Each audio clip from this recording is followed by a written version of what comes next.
এসছে, কতগুলো কফি এনেছে। ঠিক আছে, 3টের সময় একবার এসছি।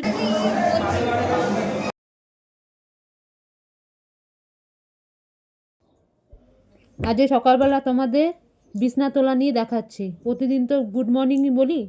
এই যে বিছনা তোলা হওয়ার পরে বইগুলো গোছাচ্ছি। ছেলের বইগুলো প্রতিদিন গোছাতে হয়, অগোছলো করে করে রেখে দেবে, আর সময় হয় না, ওই আমাকেই লাস্টে গোছাতে হয়। ওর দোষ দিয়ে লাভ নেই, কী করা যাবে।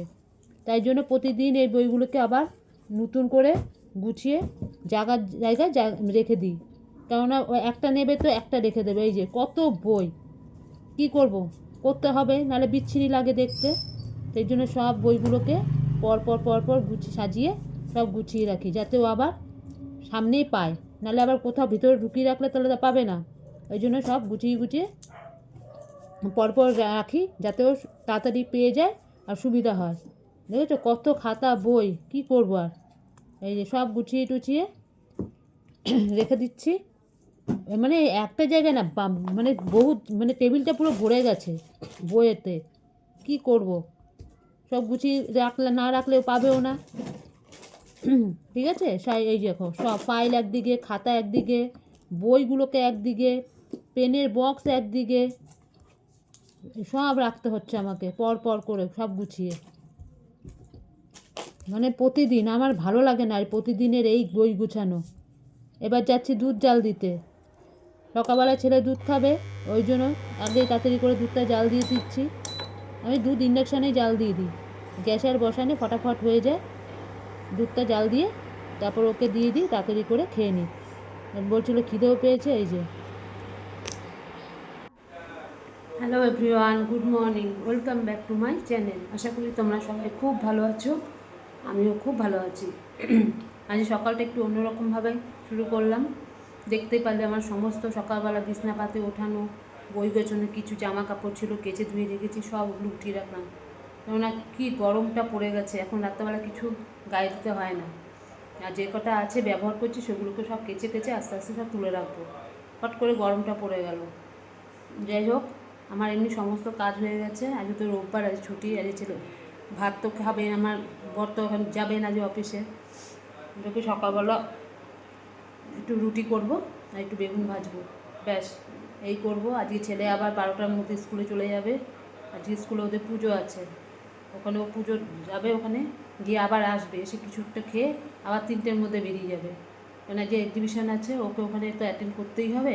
আজকে সমস্ত কিছু দেখাবো, যদি ওখানে ফোন অ্যালাউ করে তাহলে দেখাতে পারবো, তোমরা দেখতে পাবে।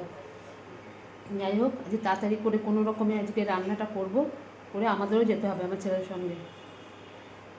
আমারও খুব ইচ্ছা দেখার, কিন্তু দেখতে পারবো কিনা আমি জানি না। যাই হোক, যাবো। এখন ছেলের দুধ জাল দিয়ে দিচ্ছি। এই যে দুধটা ফুটে গেছে, বন্ধ করে দিই। ছেলেকে দুধটা দিয়ে দিই, আমাদের আটাটা মেখে রুটিটা করে নিই, আর একটু বেগুন ভেজে নিই। আর দুপুরবেলা কিচ্ছু করবো না, কালকে অনেকটা ডাল আছে, বেগুনটা একটু বেশি করে ভাজি। ওই বেগুন ভাজা, ডাল, আর একদম কষা কষা করে ডিমের ঝোল করে নিই, পুরো ডিম কষা, ব্যাস আজকে এই করবো। আর কিচ্ছু করে একদম তাড়াতাড়ি করে সিম্পল রান্না করে নেবো, করে নিই, তারপরে বেরোতে হবে। ঠিক আছে, দেখতে থাকো। এই যে ভাত বসিয়ে দিয়েছি, যে ভাত হচ্ছে, রান্না সব হয়ে গেছে আমার, সব রান্না এখানে সব আছে এখানে। আর আমি আজকে তোমাদের রান্না দেখাতে পারিনি, আমি খুব তাড়াতাড়ি করছি। ছেলে স্কুলে চলে গেছে অনেকক্ষণ আগে, বলছে আবার 2টোর মধ্যে বাড়িতে চলে আসবে, আসলে ওকে খেতে দিতে হবে, খেয়ে দিয়ে 3টের মধ্যে আবার স্কুলে যাবে। আর আমরা এখান থেকে 5:30 6টার সময় যাবো স্কুলে। আজকে এক্সিবিশনে আমরা যাব 6টার সময়। আবার বর কতগুলো নিয়ে এসছে বাজার, এখনও গোছাতে পারিনি। বাজার সব রয়েছে, তারপরেও এই যে বাঁধাকপি এনেছে, বেগুন নিয়ে এসছে, আবার এই যে মটরশুঁটি এনেছে, মটরশুঁটি দিয়ে আবার কচুরি করতে বলেছে। ওই জন্য ফ্রিজে ভর্তি মটরশুঁটি, তারপরেও বলছে মটরশুঁটি আর একটু নিয়ে এসছে। এখন ওগুলো দিয়ে কড়াইশুঁটির কচুরি করতে হবে। ঠিক আছে, আজকে তো আর কিছুই হবে না, আজকেও হবে না, কালকেও হবে না।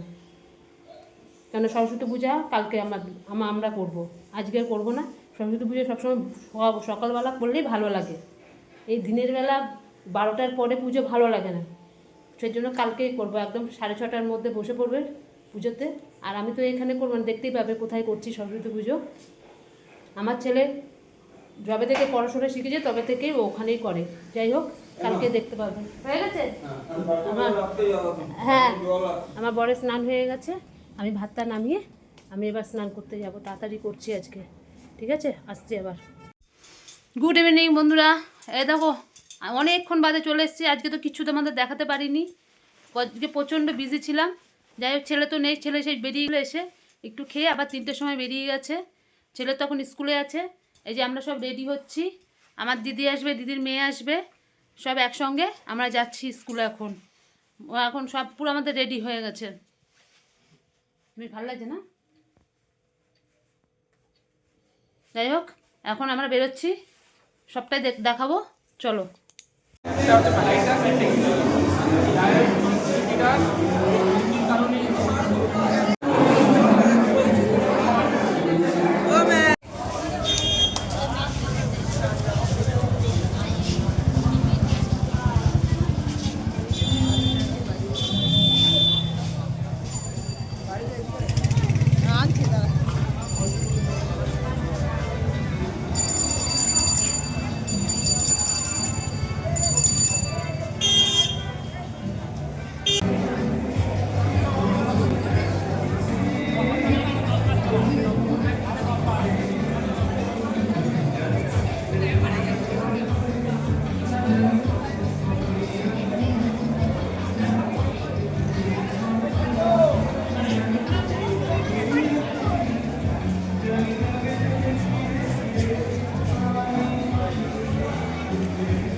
সেটা আমাদের সিদ্ধান্তে চলে আসে, এবার সিদ্ধান্ত খাবার কিছুটা হজম হয়। এবার সেই খাবার দিকটা শোষিত হয় শক্তির জন্য। এবার যেটা করে থাকছে সেটা আবার বেদান্ত বেদান্ত আমরা খাবারের মধ্যে জল বেদান্ত সেই খাবারের জলটা কিনে সেই জন্যে খাবারের শব্দ আছে, সবটা এটার ভিতরে প্রবেশ করছে। ঠিক আছে, আচ্ছা কি হয় ব্যাপারটা, এই যে রক্তবাহটা যে ভেতরে প্রবেশ করলো, ভেতরে প্রবেশ করে এটা 5টা ভাগে ভাগ হয়ে যায়। 5টা মানে অনেকগুলো ভাগে ভাগ হয়। আমি উদাহরণ দিচ্ছি যে এটা ভাগ হয়ে যাচ্ছে। ঠিক আছে, ভাগ হয়ে গেল, হয়ে গিয়ে এটা রক্ত জালকের মতো তৈরি করছে, যেটাকে বলা হয় গ্লোমেরুলাস। ঠিক আছে, এই গ্লোমেরুলাসের ভেতরে এতটাই বেশি রক্তচাপ হয় যে নোংরাগুলো নিচে থুকিয়ে পড়ে, আর বিশুদ্ধ যে রক্তটা আছে সেটা এখান দিয়ে বেরিয়ে যায়। এটাকে বলা হয় হাইলাম, আর এটা হচ্ছে গমেট। ঠিক আছে, কিডনির ওপরে একটা এরকম স্তর থাকে যেটাকে বলা হয় ওপরে একটা এরকম স্তর থাকে যেটাকে বলা হয় রেনাল ক্যাপসুল। এটা কিডনিকে প্রোটেকশন দেয়। ঠিক আছে,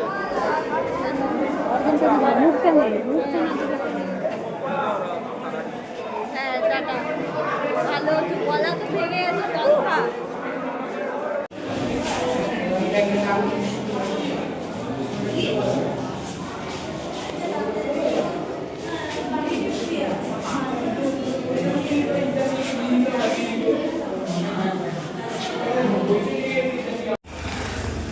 এই যে আমাদের অনুষ্ঠান শেষ হয়ে গেল, আমরা বাড়ির দিকে যাচ্ছি। এই যে সব না কিচ্ছু নেই। আমি জলের বোতল নিয়েছিলাম, আমার জলের বোতল কোথায়? জলের বোতল কোথায়? শিগগিরি যা, আমরা বাড়ির দিকে যাচ্ছি।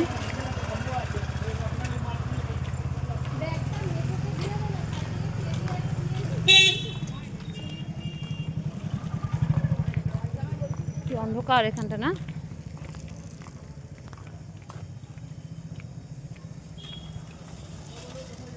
ব্যাগটা পিঠে নিয়ে নে। পাচ্ছে না, অনেকক্ষণ ছেলে দাঁড়িয়ে দাঁড়িয়ে সব কিছু করেছে। এখন আমরা বাড়ির দিকে যাই, কালকে আবার আমাদের পুজো আছে, পুজোর আবার কিছু কেনাকাটি করতে হবে ঠাকুরের, ওগুলো করে একবার আবার বাড়ির দিকে যাচ্ছি। ঠিক আছে, বাড়িতে গিয়ে তারপর কথা বলবো।